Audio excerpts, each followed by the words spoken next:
Viewers, soldering iron মেরামত শেষ। এবার ফিটিং করে দেবো। লাগিয়ে দিচ্ছি।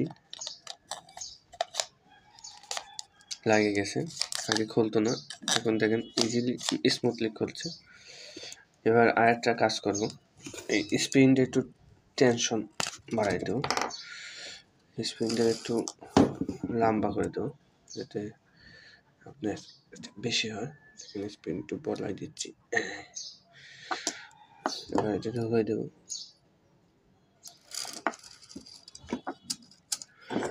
হ্যাঁ, এবার ঢুকাই দেবেন এখানে।